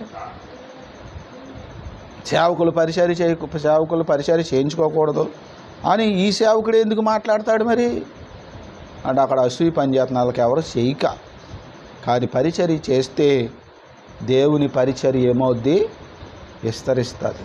హల్లెలూయా, దేవునికి స్తోత్రం. ఈవేళ అక్కడ ఒక సహోదరి ఉన్నారు, ఆవిడ విధవరాలు, 4 కుర్చీలు కొనుక్కొచ్చింది. ఎన్ని చాలా స్ట్రాంగ్గా ఉన్నాయి, మంచిగా బాగున్నాయి, చేతులు ఉన్న హ్యాండ్స్ ఉన్నటువంటి కుర్చీలు స్ట్రాంగ్గా ఉన్నాయి. 4 తెచ్చింది. చాలా సంతోషం. ప్రార్థన చేసి నేను ఇంకొక 4 ఉంటే బాగుండు అన్నాను.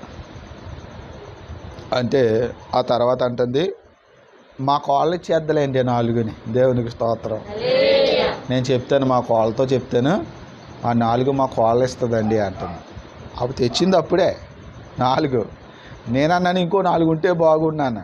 ఎందుకంటే కొంతమంది వచ్చి ఇలా కింద కూర్చుంటున్నారు. నేనేమన్నానంటే కొంతమంది కుర్చీలో కూర్చున్నా మరి పిల్లల కింద ఎలా కూర్చుంటారు, కొంచెం పెద్దోళ్ళు పైన కూర్చుంటారు కదా, ఇంకో 4 ఉంటే బాగుంటుంది అని అంటే ఆమె అంటుంది మా కాళ్ళ పేరు ఇస్తుందిలేండి, మా కాళ్ళు ఇచ్చేద్దలేండి ఆ 4. దేవునికి స్తోత్రం. ఇలాంటి త్యాగం చేసేవాళ్ళు దేవుని పరిచర్యకి కానీ దేవుని సేవలో కానీ మరి వీళ్ళందరూ గొప్ప బహుమానాలు పొందుకుంటారు. చూడండి 5వ వచనం, మీ కొరకు బహుగా ప్రయాసపడిన మరియా అంటే స్త్రీయా పురుషుడా? సంఘం కొరకు ఎంత ప్రయాసపడుతున్నారండి, సంఘ క్షేమాభివృద్ధి కొరకు.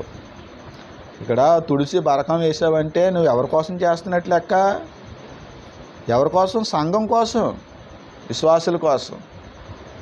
మీకు అర్థమైందా? మీరు చేసిన పరిచర్య ఎవరి కోసం చేశారు?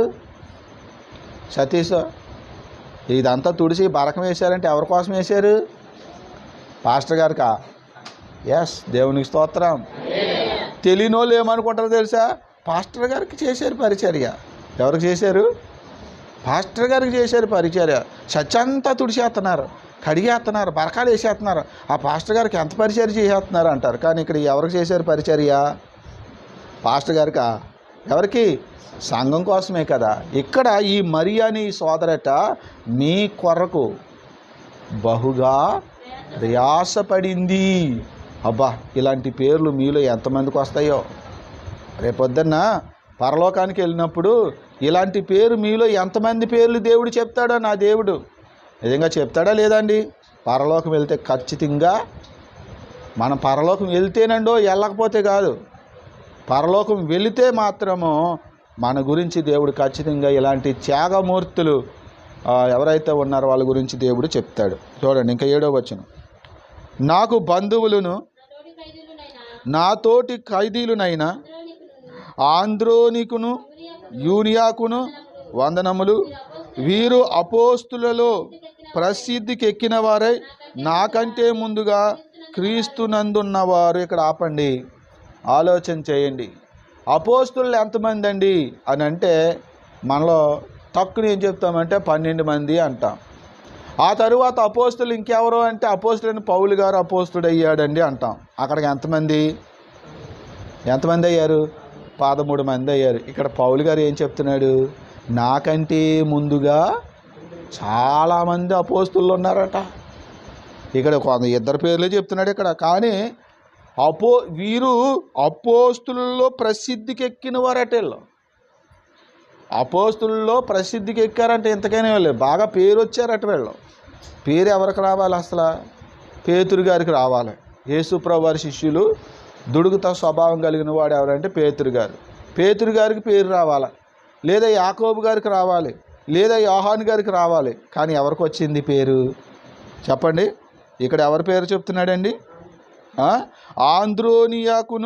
ఆంద్రోనికును యూనియాకును వందనములు. వీరు అపోస్తులలో ప్రసిద్ధికి ఎక్కిన వారై నాకంటే ముందుగా క్రీస్తునందున్నారు.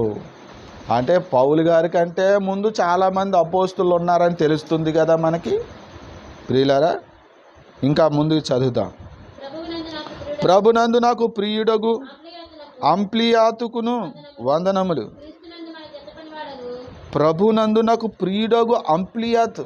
అందరూ ప్రియులుగా ఉంటారండి? అందరూ ప్రియమైన వారైనా? సంఘంలో ఉన్నవారు అందరినీ ప్రేమించాలి, అందరినీ గౌరవించాలి. కానీ అందరూ ప్రియమైన వారు ఉంటారా? ఉండరు. ఉంటారండి? ఇదిగో పౌలు గారే చెప్పేస్తున్నాడు, ప్రభునందు నాకు ప్రియమైన వాడు. ఆ పరిస్థితి ఎవరికి వస్తుంది? అలాంటి ఘనత ఎవరికి వస్తుంది? అలాంటి పేరు ఎవరికి వస్తుంది? ఎవడ పడితే వాడికి వస్తుందా? అది సంపాదించుకోండి.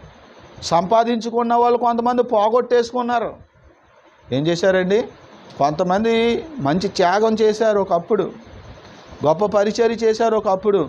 ఎంత పరిచర్య చేశారో, ఎంత త్యాగం చేశారో అంతకంటే ఎక్కువ నష్టం చేసేవారిలాగా మారిపోవడం ఎంత దుఃఖకరమో ఆలోచన చేయండి ప్రియులారా. వాళ్ళు బహుమానాన్ని పోగొట్టుకున్నారు. ఇస్కరియోతు యోధ ఎలాగైతే అపోస్తలత్వాన్ని పోగొట్టుకున్నాడో, ఈనాడు కొంతమంది ఆయా సంఘాల్లో కానివ్వండి, కొంతమంది విశ్వాసులు కూడా తమకు రావలసినటువంటి ఆశీర్వాదాన్ని పోగొట్టుకున్నారు, పేరుని పోగొట్టుకున్నారు. ఎందుకు పోగొట్టుకున్నావు నువ్వు? కొంచెం త్యాగం చేయలేకపోయావా? నీకు అంత కష్టమైతే కొంచెం ఓర్చుకోలేకపోయావా? ఒకవేళ దుష్టుడే శోధిస్తే ఆ దుష్టుని నువ్వు జయించలేకపోయావా? ఇలాగే ఓడిపోతావా? చివరికి వాడిపోతావా? ఆలోచించండి బిడ్డలారా, ఎంత బాధాకరం.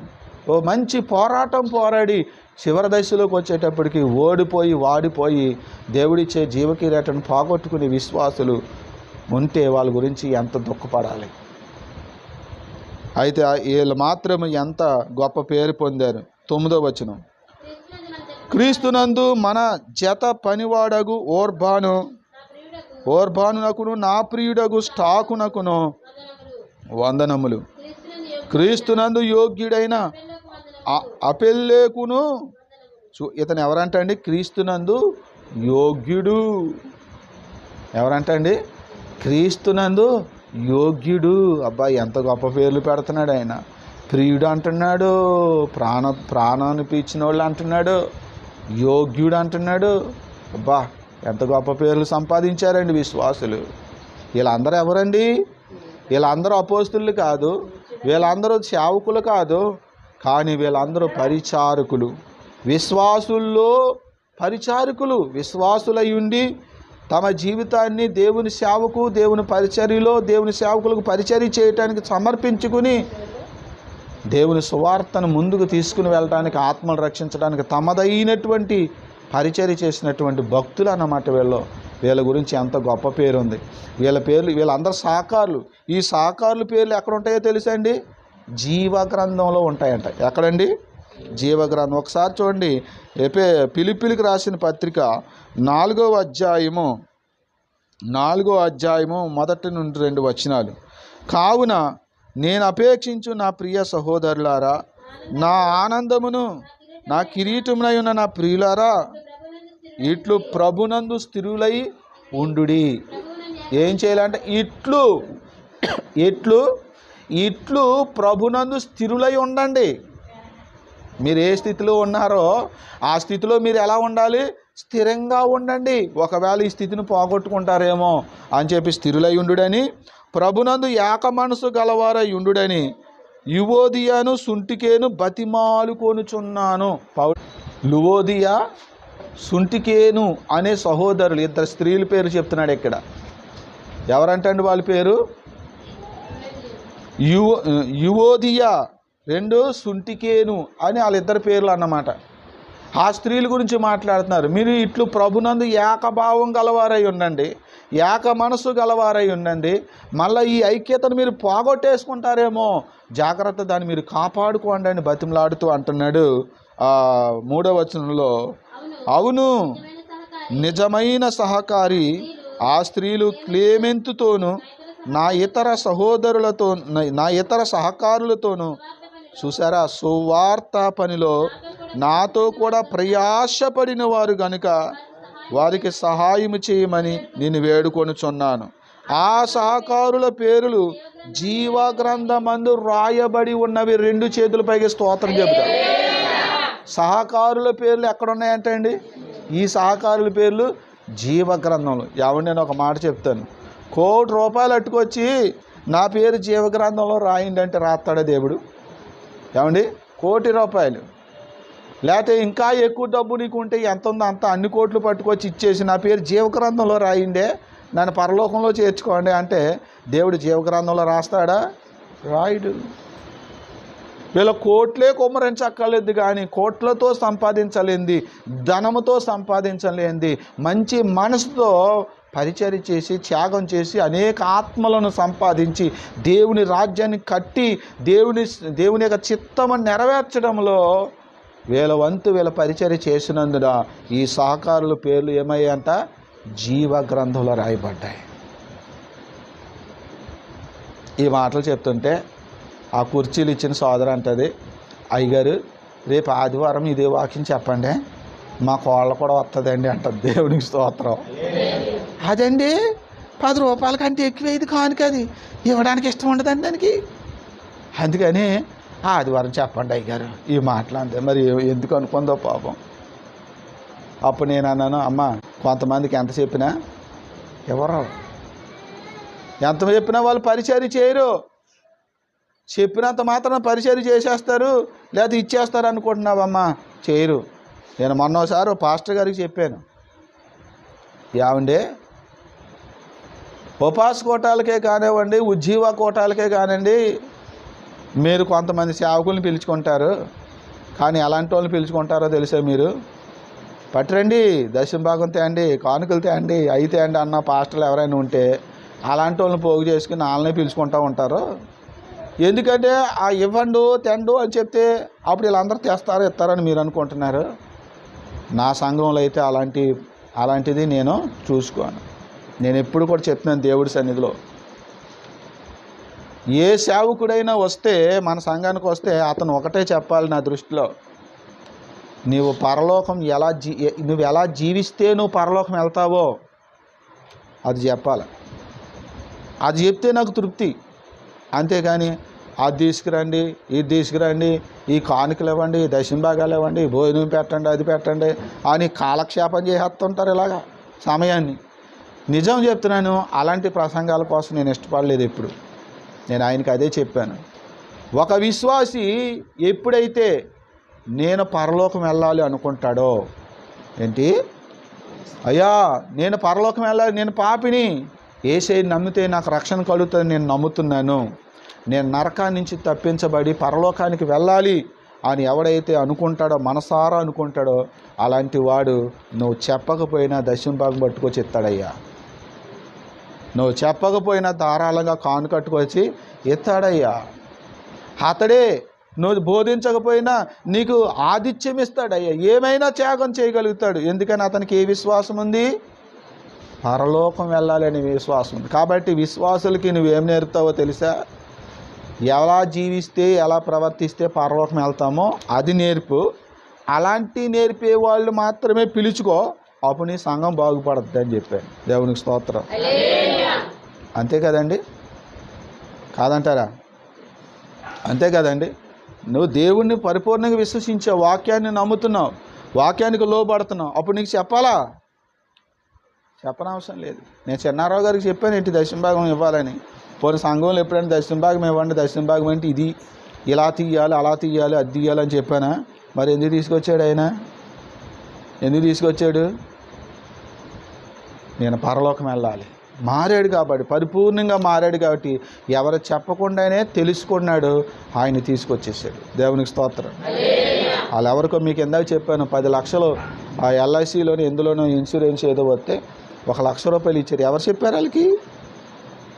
వాళ్ళు భక్తి చేయాలనుకున్నారు కాబట్టి, నేను పరలోకం వెళ్ళాలనే మనస్సు వాళ్ళకు ఉంది కాబట్టి త్యాగం చేశారు. కాబట్టి ప్రియులారా, ఇలాంటి సహకారుల యొక్క పేర్లు ఎక్కడుంటాయి? సహకారుల పేర్లు జీవ గ్రంథంలో ఉంటాయి అని వాక్యం చెప్తాను. అందుకనే పరలోకం వెళ్ళిన తర్వాత జీవ గ్రంథంలో మీ పేరు ఉంటుంది. మరి మీరు చేసినవి కూడా ఉంటాయి లేదా? అప్పుడు బహుమానాలు ఎవరికి ఎక్కువ వస్తాయండి? వాళ్ళెత్తంటే తీసుకొని, వీళ్ళెత్తంటే తీసుకొని ఈయనకి ఎక్కువ వస్తాయా? లేకపోతే వీళ్ళకి ఎక్కువ వస్తాయా?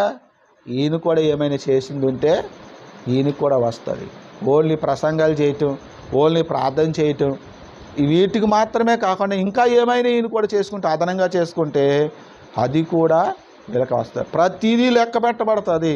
అన్నిటికీ దేవుడు జీతము ఇస్తాడు. ఇదిగో నేను త్వరగా వస్తున్నాను, వానికి ఇచ్చుటకు ప్రతి వాని క్రియలకు తగిన జీతము నా దగ్గర ఉంది అని యేసే చెప్పాడు. కాబట్టి ప్రియులారా, ఈ 16వ అధ్యాయంలో చాలామంది సాకారుల గురించి, తన గురించి ప్రాణాలు పెట్టేవాళ్ళు, అక్కడ ఒక తల్లిగారి గురించి చెప్తాడండి. ఆ మాట చూపించి నేను ముగింతాను. ఈ 16వ అధ్యాయం అంతా చాలా విషయాలు ఉంటాయి. వీలైతే వచ్చే వారం చెప్తాను, లేకపోతే ముగించేస్తాను. ఇంకా ఈ అధ్యాయం ఇంతటితో ముగించేసి మరొక పుస్తకంలోనికి మనం వెళ్తాం. వీలైతే మనం ఎబ్రీ పత్రిక ధ్యానం చేయాలనుకుంటున్నాం. రేపు వారం ఒకవేళ ఎబ్రీ పత్రిక లేదా కొరింథీ పత్రిక రెండిట్లో ఏదో ఒకటి తీసుకోవటం జరుగుతుంది. ఇక్కడ మనం ఆలోచన చేస్తే 13వ వచనం చూడండి. ప్రభునందు ఏర్పరచబడిన రూపునకు వందనములు, అతని తల్లికి వందనములు, ఆమె నాకును తల్లి. చూసారా, ఈమె ఎలాంటి పేరు పొందింది? పౌలు గారి దగ్గర ఎలాంటి బిరుదు పొందింది? ఈమె ఆ రూపు అనే వ్యక్తికే కాదు, నాకు కూడా తల్లే. ఎందుకు తల్లి అయింది? తల్లి ఏం చేస్తుంది అంటే అండి, ఆకలి చూస్తుంది కదండి. నా సేవకుడు తిన్నాడో లేదో, నా సేవకుడు మాట్లాడాలంటే ఆయనకి శక్తి ఉండాలి, భోంచేశాడో లేదో, ఇలాగా ఒక తల్లిలాగా ఆలోచిస్తుందేమో. తల్లి ఇంకేం చేస్తుంది, బిడ్డలు త్వరగా రాలేదానికి, ఇంటికి రాలేదనుకోండి, తల్లి తల్లడిల్లిపోతూ ఉంటుంది. ఆ దారంకే చూస్తూ ఉంటుంది, రోడ్డంకే చూస్తూ ఉంటుంది. ఎప్పుడు ఈ పైపు నుంచి వస్తాడు నా కొడుకు, టైం అయిపోయింది, రాలేదేంటి, చీకడడిపోతుంది, పొద్దుగుంగిపోతుంది అని బిడ్డల కోసం తల్లి తహతహలాడిపోతూ ఉంటుంది. మరి ఈ తల్లిగారు కూడా అలా తహతహలాడిదేమో. సేవకుని ఒక కుమారుల్లాగా భావించి ఒక తల్లి లాంటి ప్రేమను అందించిందేమో. అందుకని అంటున్నాడు పౌలు గారు, ఆమె నాకును. నిజమండి, అలాంటి తల్లులు ఎంతోమంది ఉన్నారు, సంఘంలో ఉన్నారు. ప్రియులారా, ఇలాంటి బిరుదులు మరి మీలో ఎవరికి ఎలాంటి బిరుదులు వస్తాయో కానీ నాకు తెలియదు, కానీ దేవుడికి ఆయన ఇస్తే వాటిని పోగొట్టుకోకండి. పోగొట్టుకుంటే మళ్ళీ మీరు సంపాదించుకోలేరు, రారు, ఇంకా రాదు, ఇంకా అది రాదు. మీకు ఇందాక చెప్పాను, కొంతమంది పేరు పొందారు కానీ ఆ తరువాత దాన్ని ఏం చేశారు, పోగొట్టుకుని మిత్రులైన దానికంటే ఎక్కువగా వారు నష్టం కలిగించేవారుగా మారిపోవటం ఎంతో విచారం కలిగింది అని చెప్పాను. 33వ వచనం కూడా ఒకసారి చూడండి. నాకును యావత్ సంఘమునకును ఆతిథ్యమిచ్చు గాయు మీకు వందనములు చెప్పుచున్నాడు. అబ్బా, ఈయన ఎవరంటండి? గాయు అనే వ్యక్తి ఎవరంట? నాకు ఆతిథ్యం ఇచ్చేవాడు ఈ గాయు. అంతేకాదు యావత్ సంఘానికి కూడా ఏం చేస్తాడు, ఆతిథ్యం ఇస్తాడు. అంటే ఎన్నిసార్లు కోటాలు ఎట్టేవాడో, మరి భోజనాలు కోటాలు ఎట్టేవాడేమో. పౌలు గారికి ఎలాగా ఆతిథ్యం ఇచ్చేవాడు, క్యారేజీ వండుకొచ్చేవాడేమో. మరి సంఘానికి కూడా, సంఘమంతటికి కూడా అప్పుడప్పుడు కోటాలు పెట్టి భోజనాలు పెట్టేవాడేమో ఈ గాయు. ఎంత త్యాగమూర్తి ఇతను. 17వ వచనం చూడండి. సహోదరులారా, మీరు నేర్చుకున్న బోధకు వ్యతిరేకముగా భేదములను ఆటంకములను కలుగుజేయు వారిని కనిపెట్టియుండుడని మిమ్మును బతిమాలు కొనుచున్నాను, వారిలో నుండి తొలగిపోవుడి. చూసారా, మీరు నేర్చుకున్న బోధకు వ్యతిరేకంగా ఎవరైనా మాట్లాడుతుంటే మీరేం చేయాలి, వాళ్ళని కనిపెట్టి వారిలో నుండి ఏమైపోవాలంట, తొలగిపోవాలి. ఈ విషయంలో చిన్నని మనం మెచ్చుకోవాలి. ఒకసారి ఎక్కడో ఏదో దుకాణం దగ్గర నుంచుంటే ఆయన సేవకుల గురించి వ్యతిరేకంగా మాట్లాడుతుంటే వెంటనే ఆయన అనుకున్నాడు, బాబోయ్ ఇతను నన్ను కూడా చెడగొట్టిలాగా ఉన్నాడని అక్కడి నుంచి వెళ్ళిపోయాడంట. ఆ మాట ఆయనే చెప్పాడు. అలాంటి విశ్వాసులుగా ఉన్నాం మనం. మన విశ్వాసాన్ని, మన త్యాగాన్ని, మన భక్తిని, మన క్రమాన్ని చెరిపేస్తుంటే మనం ఇంకా అక్కడే కూర్చొని ఆ దుష్టుల ఆలోచన వింటే ఉంటే మనం చెడిపోవట్లేదా బిడ్డలారా? వాక్యం ఏం చెప్తుంది? దుష్టుల ఆలోచన చొప్పున నడువక, పాపుల మార్గంలో నిలువక, అపహాసకులు కూర్చుండే చోట నీ సేవకుని అపహాసం చేసే వాళ్ళ దగ్గర నువ్వు కూర్చుంటున్నావంటే నువ్వు ఎటువంటి వ్యక్తివి? నీ సేవకురాలను అపహాసం చేసే వాళ్ళ దగ్గర నువ్వు కూర్చుంటున్నావంటే ఎటువంటి వ్యక్తివి? పౌలు గారు అంటున్నాడు, అలాంటి వారిని కనిపెట్టి వారిలో నుండి మీరు ఏం చేయాలి, తొలగిపోవండి, వాళ్ళని వదిలేయండి అంటున్నాడు పౌలు గారు. ఎందుకంటే తాను చెడిన కోతి వనమంతా చెడిపింది అన్నట్టుగా వాడు చెడిపోయింది కాకుండా నిన్ను కూడా చెడుపుతాడు. కాబట్టి నువ్వు అక్కడి నుంచి జారుకో, అక్కడి నుంచి వెళ్ళిపో, అక్కడి నుంచి తొలగిపో అని చెప్తున్నాడు పౌలు గారు. కాబట్టి ప్రియులారా, మన విశ్వాసాన్ని కానివ్వండి, మన భక్తిని కానివ్వండి, మన క్రమాన్ని కానివ్వండి చెడగొట్టే వాళ్ళు చాలామంది ఉంటారు.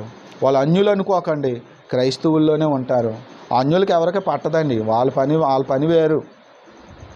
మా అయితే సువార్త చెప్పకండి అంటారేమో, ఇక్కడ మాకు ఏ వాక్యం చెప్పకండి అంటారేమో తప్ప వాళ్ళు అంత మించి ఏమీ చేయరు. కానీ సంఘములో నుంచి భ్రష్టులైపోయిన వాళ్ళు ఎవరైనా ఉంటే, అసూయపరులు ఉంటే వాళ్ళ వల్ల మాత్రం ఉంటుంది. కనుక జాగ్రత్త పడమని పౌలు గారు ఈ యొక్క రోమాలో ఉన్న సంఘానికి తెలియజేస్తూ ఉన్నాడు. ఆ మాటలు మనం కూడా మనన చేసుకుని మనం కూడా జాగ్రత్తగా ఉండాలని. మీలో అనేక మంది దేవునికి, దేవుని సేవకులకు, సంఘానికి మంచి సహకారులుగా ఉన్నారు. మీరు గొప్ప బహుమానాలు పొందుకుంటారు. వీలైతే సేవకుల కంటే ఎక్కువైన బహుమానాలు కూడా పొందుకుంటే ఆశ్చర్యపోనవసరం లేదు. అలాంటి గొప్ప బహుమానాలు మీరు పొందుకుని గొప్ప జీతం ప్రభు దగ్గర మీరు సంపాదించుకోవాలని, నిత్య జీవంలో మీరు అందరూ అడుగు పెట్టాలని నేను మనసారా కోరుకుంటున్నాను. ప్రభు చిత్తమైతే రేపు వారం మనం హెబ్రీ పత్రిక ధ్యానం చేద్దాం, లేదా కొరింథీ పత్రిక ధ్యానం చేద్దాం. చూద్దాం దేవుడు ఎటు నడిపిస్తాడో. ప్రార్థనాపూర్వకంగా సిద్ధపడి రండి, ప్రార్థన చేసుకుందాం.